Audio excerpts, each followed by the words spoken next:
तोय तुम्ही जर जागृत राहिलात तर त्यांच्यातील एक आमिर खान शाहरुख खान जिवंत ठेवायचा नाही असं वादग्रस्त वक्तव्य आमदार नितेश राणेंनी केलेलं आहे। त्याचबरोबर त्यांचा आली तर आपला बजरंग बली असल्याचं देखील राणेंनी म्हटलेलं आहे।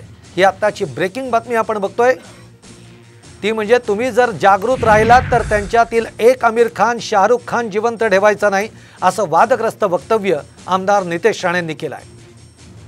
तुम्ही सगळेजण अगर जागृत राहिलात तर ह्यांच्यातला एक आमिर खान शाहरुख खान जिवंत ठेवायचा नाही। त्याला सांग तुला काय नाचायचं आहे ना त्या पठाण पिक्चर मध्ये नाच, इथे नाटक करायची नाही। हे आमचा हिंदू राष्ट्र आहे। माझ्या कुठलाही हिंदू बहिणींकडे वाकडे नजरेने तू पाहशील तर तुझे